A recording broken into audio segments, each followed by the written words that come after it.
Selamat pagi, Bu. Gimana kabarnya hari ini?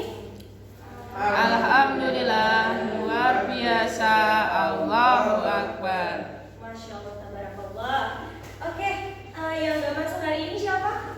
Nihil, Bu. Hadir semua ya? Ya. Oke, Bu catat hadirannya. Nah, sebelum Ibu lanjut, silakan dicek mejanya, dicek bawah mejanya. Kalau masih ada sampah, silakan dibuang ke tempat sampah ya. Ibu kasih waktu 2 menit. Oke, kalau sudah Ibu lanjut. Masih ingat nggak semester lalu kita belajar apa aja? Pancasila. Terus apa lagi? Undang-Undang Dasar 1945 kita. Nah, untuk pertemuan pertama di semester 2 ini kita masuk ke bab 1 ya. Materinya apa? Keberagaman dalam Bhinneka Tunggal Ika. Pasti udah nggak asing ya istilah Bhinneka Tunggal Ika? Ya kan? Pasti udah sering dengar kan? Nah, ada yang tahu nggak makna dari Bhinneka Tunggal Ika itu apa? Oke, berbeda-beda tapi tetap satu juga. Ada yang mau menambahkan yang lain makna dari Bhinneka Tunggal Ika? Toleransi, betul ya. Jadi makna dari Bhinneka Tunggal Ika itu nggak sekedar artinya aja berbeda-beda tapi tetap satu juga, tapi juga bisa bermakna yaitu toleransi akan keberagaman. Nah, ada yang bisa memberikan contoh nggak keberagaman yang ada di Indonesia? Mungkin di sekitar kita apa aja keberagamannya? Keberagaman agama, terus apa lagi? Budaya, bahasa, keberagaman suku. Mungkin di sini ada yang dari luar suku Jawa? Dari mana Mas Lutfi? Dari Baduy. Dari suku Baduy luar berarti ya? Iya, kalau Baduy dalam kan ini ya belum bisa tersentuh sama peradaban luar ya Mas Lutfi ya? Iya, Bu. Iya. Oke. Sudah belajar tadi malam tentang materi ini? Belum. Oke, ada yang sudah ya di belakang tadi ya, baik kan, luar biasa. Ini Ibu ingin menjelaskan dulu kenapa sih kita harus belajar materi itu. Nah, jadi dalam pertemuan kali ini itu nanti kalau anak-anak harus bisa ini mencapai tujuan yang belajar yang sudah Ibu tampilkan di depan. Yang pertama apa? Bisa menganalisis keberagaman dalam Bhinneka Tunggal Ika. Terus juga nanti anak-anak semuanya harus bisa menganalisis kasus intoleransi terhadap keberagaman yang ada di Indonesia juga. Kemudian anak-anak juga harus bisa mempresentasikan di depan kelas terkait kasus yang dianalisis secara berkelompok. Nah, untuk mencapai tujuan ini tadi, anak-anak semuanya harus menempuh langkah pembelajaran seperti yang Ibu tampilkan di depan. Nah, yang pertama nanti ada tanya jawab, kemudian ada elaborasi pemahaman. Jadi nanti Ibu bisa memberikan sedikit materi untuk anak-anak sebagai pemantik. Terus kemudian ada diskusi kelompok. Jadi Ibu nanti akan membentuk kelompok. Kemudian anak semuanya akan berdiskusi untuk menganalisis kasus. Kemudian setelah berdiskusi anak-anak semuanya akan mempresentasikan hasil diskusi di depan kelas. Dan yang terakhir nanti kita merefleksikan materi secara bersama-sama di depan kelas. Bisa dipahami? Bisa. Ibu lanjutkan ya. Nah, jadi nanti yang akan Ibu nilai dari anak-anak semuanya ini ada 3 ya. Ada 3 poin. Yang pertama pemahaman materi. Jadi nanti Ibu akan menilai bagaimana anak-anak semuanya memahami materi pada pertemuan kali ini. Terus kedua juga partisipasi dari diskusinya akan Ibu lihat, akan Ibu nilai juga. Kemudian dari sikap anak-anak semuanya nanti di kelas juga akan Ibu nilai seperti itu. Paham ya? Paham. Oke. Nah, sebelum Ibu lanjutkan, ini sudah ada barcode yang sudah Ibu tampilkan. Silakan di scan.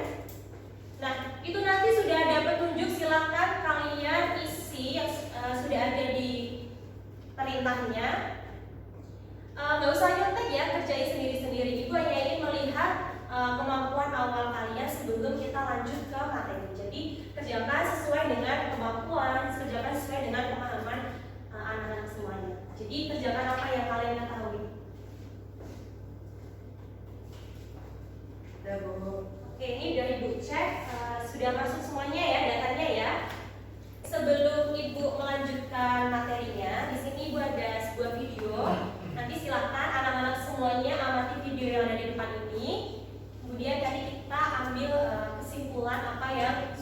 kita lihat dari video di depan. Paham ya? Oke, selamat menyaksikan.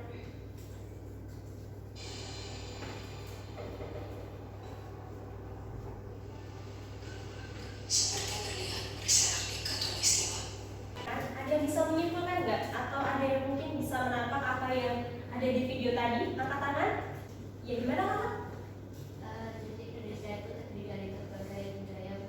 Ya, kemudian Kemudian ya, hal itu yang membuat kita memegang teguh semboyan kita yaitu Bhinneka Tunggal Ika agar kita tidak terpecah belah dan walaupun berbeda-beda tapi kita tetap satu. betul, beri tepuk tangan untuk Mbak Lala. Jadi dalam video tadi kita bisa menyimpulkan bahwa Indonesia itu memiliki banyak keberagaman dan keberagaman itu bisa menjadi potensi kekayaan negara kita, tetapi hal itu juga bisa menjadi ancaman. Kenapa bisa menjadi ancaman? Gimana Mbak Putri? Karena tidak adanya toleransi Bu antar sesama. Ya betul ya jawaban dari Mbak Putri ya, karena tidak adanya rasa toleransi. Jadi keberagaman itu bisa menjadi potensi kekayaan, tapi bisa juga menjadi ancaman kalau kita ini tidak mempunyai toleransi yang tinggi terhadap keberagaman itu. Kita harus bisa memahami keberagaman itu dan kita juga harus bisa menerapkan toleransi. Tujuannya apa? Supaya tidak terjadi konflik, yang mana konflik itu bisa memecah belah bangsa. Oke, bisa dipahami ya dari video tadi ya? Bisa, Bu. Oke, sekarang ibu lanjutkan. Nah, kita nggak afdol nih kalau kita nggak membahas tentang bagaimana sejarah dari Bhinneka Tunggal Ika itu sendiri. Sejarah dari Bhinneka Tunggal Ika itu sendiri ya.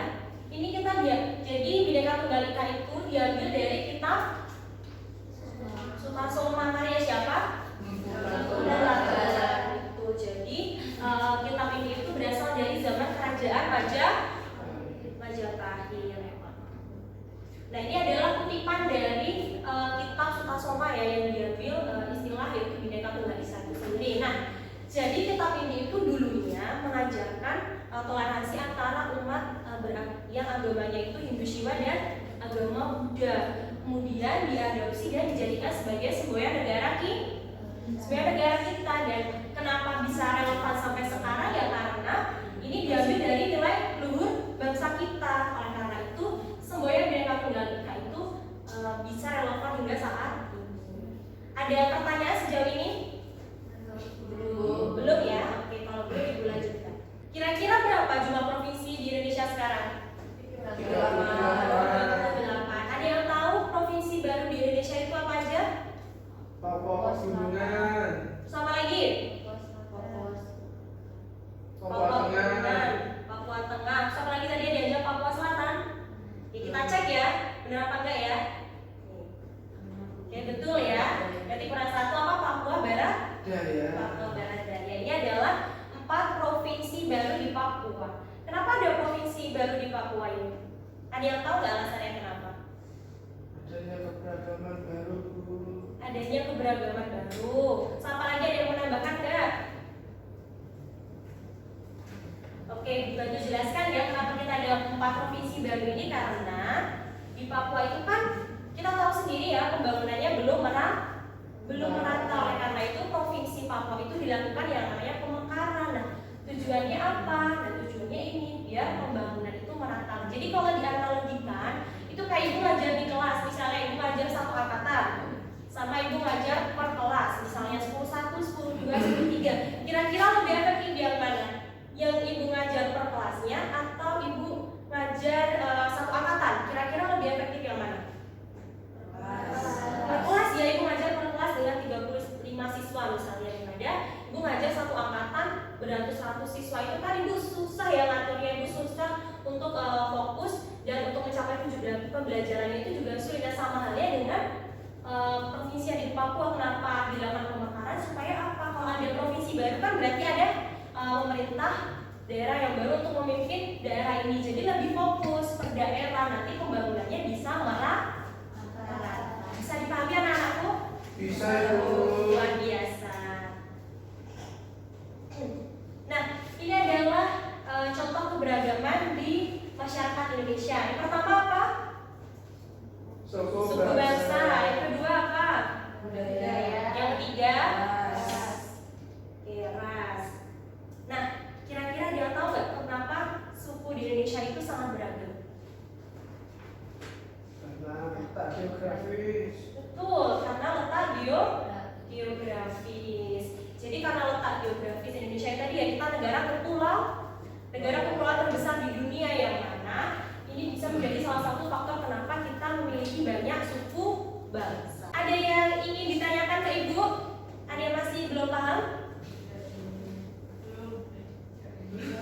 Tidak atau belum? Atau masih ada yang kurang paham?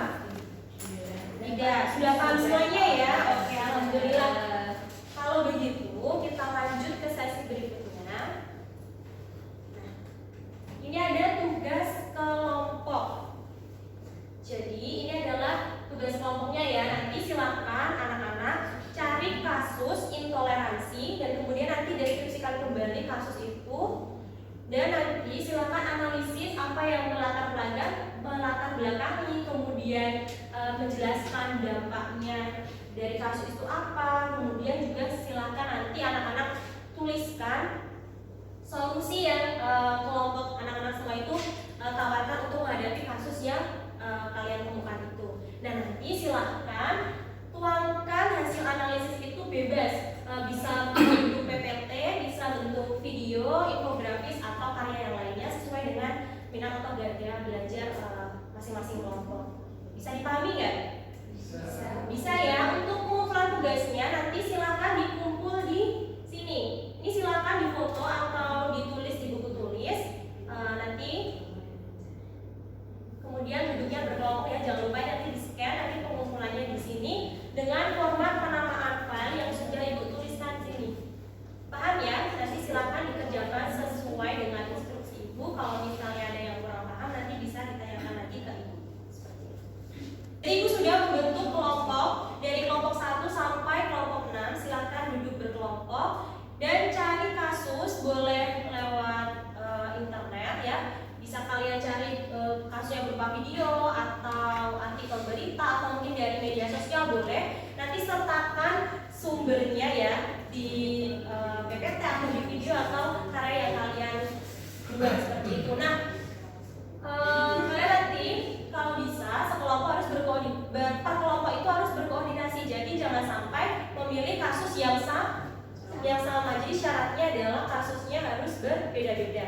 Jadi nanti kalian bisa ambil misalnya kasus intoleransi terhadap budaya, intoleransi terhadap suku bangsa, atau intoleransi terhadap antar golongan, atau intoleransi terhadap ras, atau bisa juga intoleransi terhadap Roma. Bisa dipahami ya? Oke, silakan duduk berkelompok. Boleh digunakan HP-nya sekarang untuk mencari kasusnya. Seorang warga yang mengeluh karena suara azan, Bu. Oke, boleh. Assalamualaikum warahmatullahi wabarakatuh. Di sini kami dari kelompok 1 ingin mempresentasikan hasil diskusi kelompok kami, yaitu tentang mengeluh suara azan akibatnya rumah dirusak warga. Demikian hasil diskusi kami. Kurang lebihnya kami mohon maaf. Assalamualaikum warahmatullahi wabarakatuh. Jadi tepuk tangan lagi untuk seluruh kelompok yang sudah maju ke depan. Luar biasa ya, tadi presentasinya berjalan dengan kondusif. Oke, sebelum mengisi refleksi pembelajaran yang sudah ibu sediakan di belakang, ibu mau tanya dong, kesimpulan dari apa yang sudah kita pelajari sejauh ini apa kira-kira? Hari ini kita sudah belajar tentang keberagaman di Indonesia. Ternyata ada banyak sekali keberagaman suku, bangsa, agama, ras, antar golongan dan lain-lain. Dan apabila tidak ada toleransi di antara masyarakat di Indonesia, maka akan terjadi konflik yang bermacam. Oke, betul sekali, luar biasa. Beri tepuk tangan untuk Mas Lufi dan Mbak Aika. Jadi kita bisa simpulkan bersama-sama ya, Indonesia ini adalah negara yang memiliki potensi kekayaan yang luar biasa ya, dengan segala keberagaman yang ada, mulai dari suku budaya, norma, kemudian ada keberagaman suku bangsa, ras, antar golongan, agama, dan masih banyak lagi. Nah, dari keberagaman itu gimana kita sebagai warga Indonesia itu harus bisa menjaga keberagaman itu supaya tidak menimbulkan ancaman bagi negara kita, yaitu dengan menjunjung tinggi toleransi supaya tidak terjadi konflik yang bisa memecah belah bangsa kita. Nah, kalau kita terpecah belah berarti kita belum bisa mencerminkan sila ketiga Pancasila kita apa? Persatuan Indonesia. Nah, dengan menjunjung toleransi tinggi itu, kita sudah mengimplementasikan sila ketiga Pancasila. Oke, silakan anak-anakku semuanya. Ini ada refleksi. Nanti di situ ada perintah yang harus kalian laksanakan dan ada beberapa isai juga ya sedikit. Nanti silahkan kalian kerjakan apa yang sudah ditulis di situ. Nanti juga ada sedikit ini ya, ungkapan perasaan kalian terhadap pembelajaran hari ini. Nanti ada juga masukan untuk ibu untuk pertemuan minggu depan. Jadi silahkan di scan barcode-nya, silahkan diisi. Dan untuk pertemuan yang pertama, untuk pertemuan yang kedua minggu depan kita akan belajar tentang gotong royong dan kerjasama dalam masyarakat Indonesia. Jadi silahkan kalian pelajari, boleh lewat internet atau buku paket yang sudah disediakan. Kalian baca-baca materi terkait dengan gotong royong dan juga kerjasama dalam masyarakat Indonesia. Itu. Nah, untuk minggu depan ibu ada games untuk anak-anak semuanya. Jadi persiapkan ya, belajar dulu dari rumah